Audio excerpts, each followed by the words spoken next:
Bonjour à tous et merci de suivre ce 6h30. Le procureur de la République près le tribunal de première instance de Bouaké fait le point de l'attaque des populations contre la brigade de gendarmerie de Mbayakro, attaque qui a causé plusieurs dégâts à la suite de l'assassinat le 5 mars dernier de Glaou Chanceline, une élève de 14 ans. On fait le point avec nos confrères de RTI Bouaké. Suite à l'assassinat de Glaou Hermone Chanceline, élève au lycée moderne de Mbayakro, une enquête est ouverte par le procureur de la République près le tribunal de première instance de Bouaké. Au lendemain du crime, des individus, parmi lesquels se trouvaient des élèves, ont détruit la brigade de gendarmerie de la localité. Des actes d'incivisme. 3 gendarmes blessés. La brigade de gendarmerie entièrement incendiée. 8 motos brûlées. 2 véhicules saccagés.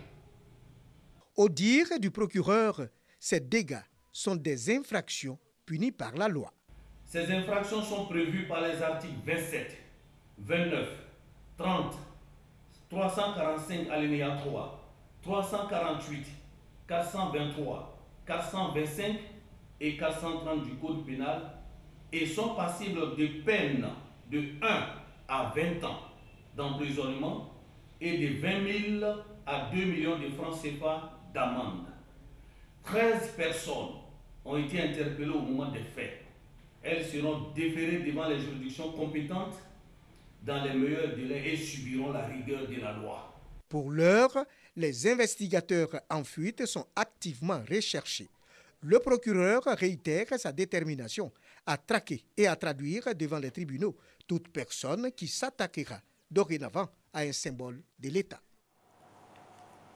La journée internationale de la femme a été célébrée ce 8 mars en Côte d'Ivoire. Ce sont les jardins du Golf Hotel qui ont accueilli les festivités. Thème retenu, inclusion financière pour l'autonomisation de la femme et de la jeune fille en milieu rural. La première dame Dominique Ouattara a invité à la facilitation de l'inclusion financière de la gente féminine en milieu rural. Les femmes rurales sont de plus en plus les gérantes de leur ménage. Pourtant, elles ne reçoivent que peu de soutien, mal informées de leurs possibilités en matière d'accès aux services financiers. À l'occasion de cette célébration de la femme, l'administration du Trésor s'est rendue à Débrimou, non loin de Tabou, pour promouvoir auprès des ménages l'inclusion financière des femmes. Objectif, augmenter le niveau de mobilisation de l'épargne nationale. Lancine Bakayoko. Florence, revendeuse de poissons au petit marché de Débrimou, village de la sous-préfecture de Dabou. Elle n'a jamais disposé d'un compte bancaire. Florence n'en voit d'ailleurs pas la nécessité. Je n'ai pas de compte parce que je n'ai pas assez de fonds pour travailler avec. Comme Florence, beaucoup de femmes de la localité avouent leurs difficultés à accéder aux services financiers. Aujourd'hui, la bataille est d'inverser cette tendance. Il s'agit donc de faire jouer à la femme un rôle de plus en plus important dans toutes les branches d'activité, notamment les secteurs agricoles et commerciaux. Cette politique envers les ménages répond à la volonté des pouvoirs publics de bâtir une société où la femme, en l'occurrence la femme rurale, sera dans les meilleures dispositions pour prendre toute sa part dans le développement socio-économique de la Côte d'Ivoire. Si vous vendez votre atelier, que vous avez des bénéfices 1500 francs, vous pouvez déposer 1000 francs. Vous pouvez déposer 500 francs. Nous, on prend tout. Lorsque vous épargnez, vous pouvez avoir accès au crédit. Ça veut dire que vous pouvez bénéficier de crédit. J'ai travaillé, je vais épargner dans une institution. Chaque mois, je dépose 10 000. Au bout d'un certain temps, j'ai une épargne. Épargner, sécuriser les revenus, promouvoir la bancarisation. Des messages bien reçus par les femmes du Léboutou. C'est pourquoi on se prend en charge. Parce qu'on souffre. Les femmes souffrent beaucoup. Selon des sondages récents, seulement 7% des femmes rurales disposent d'un compte bancaire, contre 28% pour les hommes. L'Institut national supérieur des arts et de l'action culturelle, INSAC, a sacrifié à la tradition en célébrant la journée internationale de la femme. Pour la première fois, les femmes de l'INSAC et du lycée d'enseignement artistique se sont donné les mains pour valoriser la femme au sein de l'établissement culturel. Cette célébration a surtout été l'occasion pour la directrice du lycée d'enseignement artistique, conférencière du jour sur le thème « Femmes aujourd'hui », de mettre un accent particulier sur la formation des jeunes filles pour leur autonomisation et leur indépendance. Allons à présent à la découverte des femmes productrices de karité. Celles de Chigata à Korogo sont regroupées en association. Pour elles, produire du beurre de karité est un moyen de lutte contre la pauvreté et d'assurer leur autonomisation. Mais de nombreuses difficultés empêchent ces femmes de tirer le meilleur bénéfice de leur activité, comme nous l'explique Eugène Atoubé dans ce dossier que je vous invite à suivre. Ces jours de marché à Korogo. Entre un tintamarre de véhicules, engins à 2 roues, tricycles et va-et-vient des populations, nous arrivons au secteur réservé à la vente de beurre de karité, conduit par notre guide. La vente de beurre de karité, une activité lucrative. 850 francs CFA le prix du kilogramme. Le beurre de karité, ça sert à beaucoup de choses. On peut se masser avec, c'est très bon. Il y a des personnes qui ont des rhumes qui peuvent utiliser le beurre de karité pour les mettre dans les narines. Mais le beurre de karité aussi sert de pommade. Et ça marche beaucoup pendant les moments de la matin. Sur le marché du karité, on trouve tous ceux qui, directement ou indirectement, tirent bénéfice de l'activité de vente de beurre de karité. Depuis le vendeur de carton pour emballage, jusqu'au conducteur de tricycle qui transporte le produit des lieux de fabrication jusqu'au marché. Les vendeuses, chose frappante, sont d'un certain âge. Elles arrivent de toutes les contrées des régions du Poro, Kyologo et Bagoué en ce jour de marché, où les attendent les grossistes avec qui elles sont en partenariat. Ça marche bien, ça marche. Elle a mis son enfant à l'école, mais elle n'a pas encore construit. S'il n'y a pas assez de dépenses, dans 3 ans, elle peut construire.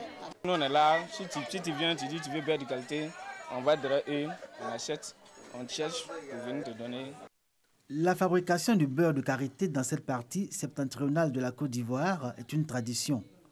Pour s'en convaincre, direction Korogo, précisément Natio Koubadara.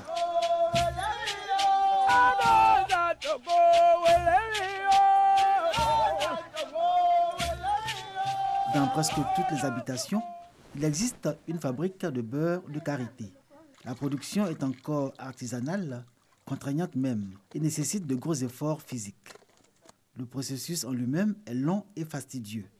La noix de karité transformée en beurre obéit encore à Korogo aux méthodes traditionnelles dans un contexte de pénibilité du travail. C'est un travail qui est vraiment dur. Si tu te lèves tôt, si vous n'êtes pas nombreux, tu vas taper et puis préparer encore. D'ici le soir, tu vas finir de travailler. On veut une chose de facilité qui veut nous arranger pour faire plus vite. Le beurre là, quand on le fait avec des machines, il faut presser, ceci, cela. Ce n'est pas la même qualité d'huile qui sort. C'est ce qui fait qu'elles tiennent à rester au côté traditionnel.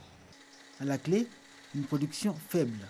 Mais les femmes de Korogo fédèrent leurs énergies dans différentes associations regroupant les fabricantes de beurre de karité, à l'exemple de Chigata, à Natio Koubadara.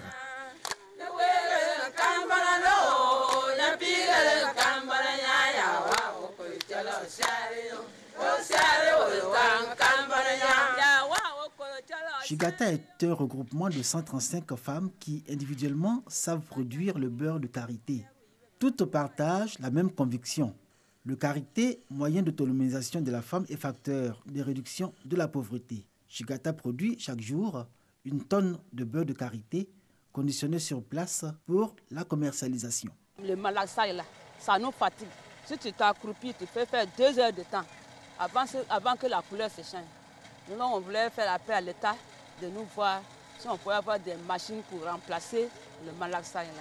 Il faudrait qu'on mette en place une bonne politique pour pouvoir aider ces braves dames à valoriser notre beurre.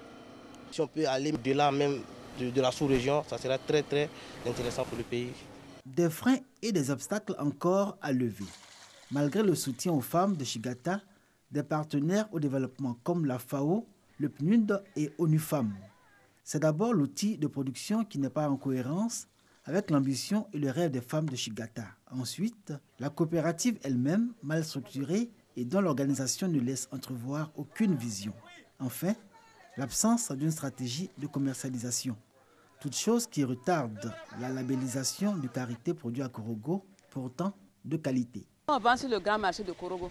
Il y a les Burkinabés qui viennent acheter avec nous, les Maliens, on produit beaucoup, mais on ne peut pas vendre ça à l'extérieur.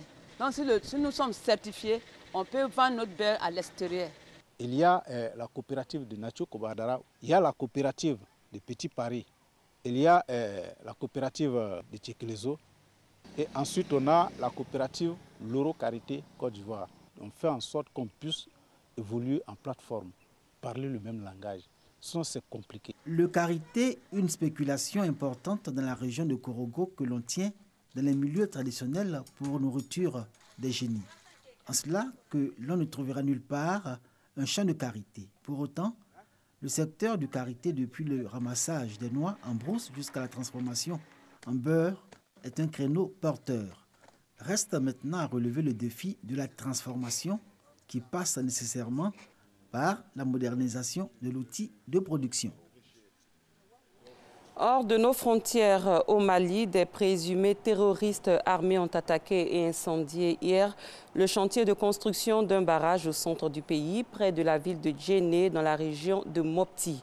À Djibouti, les résultats définitifs des législatives du 23 février ont été officiellement proclamés hier par le Conseil constitutionnel. Le pouvoir l'emporte largement avec 88% des voix.